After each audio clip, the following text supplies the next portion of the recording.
अस्सलाम वालेकुम वरहमतुल्लाहि वबरकातुहू। उम्मीद है आप सब खैरियत से होंगे। आज जो है मैं आपसे सहरे हारूत और मारूत के बारे में जो है ज़िक्र करूँगी। सूरह अल बकरा की जो आयत हैं उनका तर्जुमा कुछ यूँ है। और उन्होंने इस इल्म की पैरवी की जो सुलेमान की सल्तनत में शयातीन तलावत करते थे। हालांकि सुलेमान ने कुफर नहीं किया, लेकिन शैतानों ने कुफर किया। जो लोगों को जादू सिखाते थे वो पीछे पड़े इस चीज़ के जो शहर बाबल में दो फरिश्तों हारूत और मारूत पर उतारी गई थी।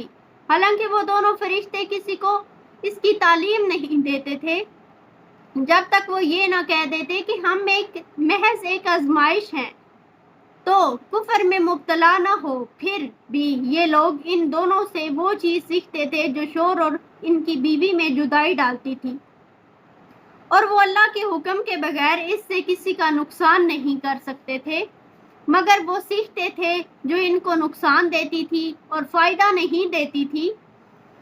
और इन्हें खूब मालूम था कि जो कोई इसको खरीदे इसके लिए आखिरत में कुछ हिस्सा नहीं, और बहुत ही बुरा है जिसके बदले उन्होंने अपनी जानों को बेच डाला।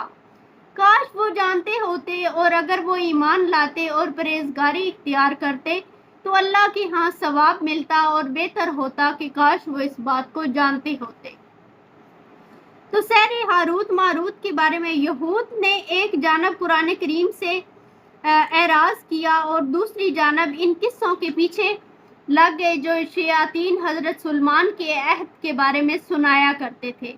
हज़रत सुलेमान अलैहिस्सलाम जादू जानते थे और जादू के ज़रिए उन्होंने जिन्नों और जानवरों को अपने ताबिया बना लिया था। कुरान कहता है कि हज़रत सुलेमान अलैहिस्सलाम जादूगर न थे और सुलेमान ने कुफर नहीं किया। जादू कुफर है। गोया कुरान ने सहर के इस्तेमाल को कुफर करार दिया और बताया कि ये शैतानी धंधा है। बज़ाहिर ऐसा महसूस होता है कि इस वक्त यहूद हारूत मारूत के किस्से से वाकिफ थे, लोगों को सिखलाया करते थे और दावा करते थे कि ये सहर इन पर नाजल किया गया है। कुरान ने इन सब बातों की तरदीद करते हुए बताया कि वो फरिश्ते आजमाइश के लिए भेजे गए थे। तुम सहर सीख कर कुफर में ना पड़ो। और इस मौका पर कुरान करीम ने सहर सीखने और सहर करने को कुफर करार दिया, और ये बात हारूत और मारूत की जुबानी कहलवाई के सहर सीख कर कुफर में मुब्तला ना हो। मगर इस सारी वजाहत के बावजूद भी ये लोग सहर सीखने पर इसरार करते थे, यानी कि जादू वाकई ही में कुफर है। और आजकल लोग जो हैं वो जाते हैं जादू करवाते हैं किसी के ऊपर। इतने किस्से सुनने को मिलते हैं कि अल्लाह ताला माफ़ करे, लोगों के अंदर तो अल्लाह का डर ही ख़त्म हो गया। अल्लाह ताला हम सब को ऐसी चीज़ों से बचने की तौफीक दे। यहूदियों की इखलाकी हालत। मौलाना सैयद अबुल आला मदूदी लिखते हैं कि इस यहूद मंडी में सबसे ज़्यादा जिस चीज़ की मांग थी वो ये थी कि कोई ऐसा अमल या तावीज़ मिल जाए जिससे एक आदमी दूसरे की बीवी को इससे तोड़कर अपने ऊपर आशक करे। ये इखलाक जवाल का वो इंतहाई दर्जा था जिसमें वो लोग मुब्तला हो चुके थे, और ये इखलाकी पस्ती का वो इंतहाई दर्जा था, और इससे ज़्यादा नीचा मर्तबा और कोई नहीं हो सकता कि एक कौम के अफराद का सबसे ज़्यादा दिलचस्प मशगला पराई औरतों से आंख लड़ाना हो जाए और किसी मनकुआ औरत को इसके शोर से तोड़कर अपना लेने को वो अपनी सबसे बड़ी फतह समझने लगे।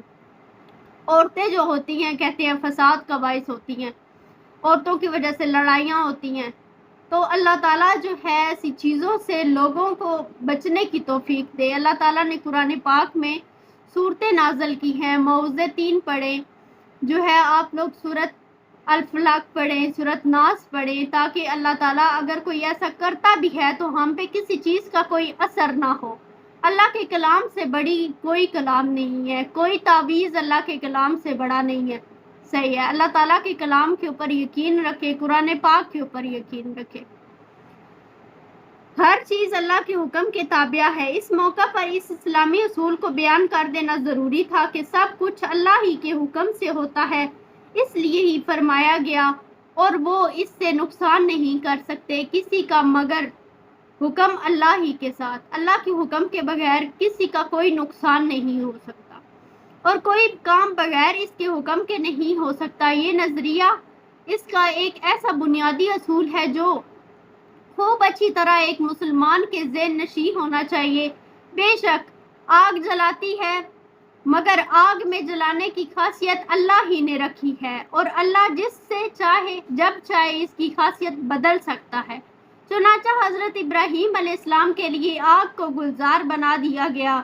اسی طرح سحر میں عورت اور مرد سب تفریق پیدا کرتے تھے، اور اس سحر میں یہ خاصیت اللہ ہی کی پیدا کرتا ہے، اور جب وہ چاہے اس کی خاصیت کو ختم کر سکتا ہے۔ غرض یہ کہ نقصان دہ چیز یہود سیکھتے تھے، اور اس علم کی خاطر ان لوگوں نے کتاب اللہ کو پس پشت ڈال دیا تھا۔ ایسے لوگوں کے بارے میں کہا گیا ہے کہ آخرت میں ان کے لیے کوئی حصہ نہیں، اور جو خرید و فروخت وہ کرتے ہیں ان کے لیے بہت بری ثابت ہوگی۔ تو حقیقت سحر سید قطب اس موضوع پر اس طرح روشنی ڈالتے ہیں: بعض لوگوں میں کچھ ایسی پراسرار قوتیں پنہاں ہوتی ہیں جس کی سائنس آج تک کوئی توجیہ نہیں کر سکی۔ اس پراسرار قوتوں کی مختلف نام دیے جاتے رہے، مثلاً ان ناموں میں سے ان کی ماہیت اور حقیقت پر کوئی روشنی نہیں پڑتی۔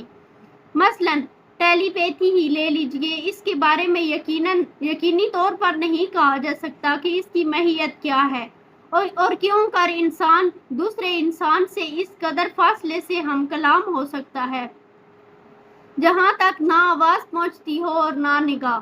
سحر بھی ان پراسرار قوتوں میں سے ایک قوت ہے جو کسی احساسات و افکار پر اثر انداز ہوتا ہے، اور کبھی اجسام پر اور کبھی اشیاء پر۔ صدق اللہ العظیم۔